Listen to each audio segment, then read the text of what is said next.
চট্টগ্রাম বন্দরে অনাকাঙ্ক্ষিত অগ্নি দুর্ঘটনা প্রতিরোধে গতিশীলতা যাচাইয়ের লক্ষ্যে অগ্নি নির্বাপন মহড়া অনুষ্ঠিত হয়েছে।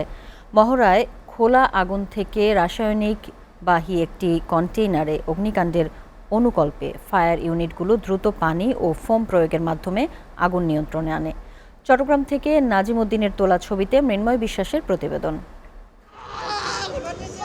নিরাপত্তা সপ্তাহ উপলক্ষে সকালে চট্টগ্রাম বন্দরের ৪ নম্বর জেটি গেটের অভ্যন্তরে ডিটিএম অপারেশন ভবনের সামনে আয়োজন করা হয় অগ্নি নির্বাপন মহড়া।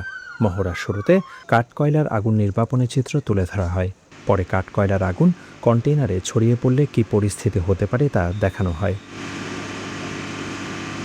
আগুন লাগার পর সব ইউনিটের সমন্বিত প্রচেষ্টায় অল্প সময়ের মধ্যে আগুন নিয়ন্ত্রণে আসার চিত্র তুলে ধরা হয়। অগ্নি নির্বাপনে ফোমের ব্যবহার সম্পর্কে ধারণা দেওয়া হয়। প্রথমে সলিড ফায়ার ছিল।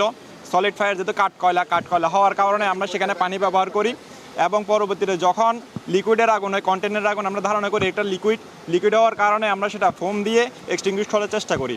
দুর্ঘটনা মোকাবেলায় এ ধরনের প্রশিক্ষণের প্রয়োজন জানিয়ে বন্দরের কর্মকর্তারা জানালেন, মহড়ার মাধ্যমে সংশ্লিষ্ট সংস্থা ও চট্টগ্রাম বন্দরের দায়িত্বরতদের মধ্যে দক্ষতা ও সমন্বয় বাড়ে।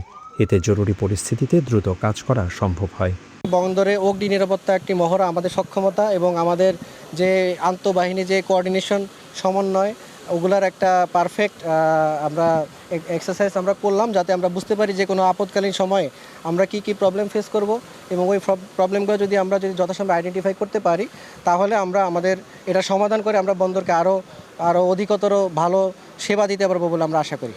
সপ্তাহব্যাপী এই আয়োজনে বন্দরের মেরিন মেকানিক্যাল ট্রাফিক সহ সব বিভাগের নিরাপত্তা ব্যবস্থা ও অপারেশনের ঘাটতি পর্যালোচনা করে পদক্ষেপ নেওয়া হবে। মৃন্ময় বিশ্বাস, এসএটিভি, চট্টগ্রাম।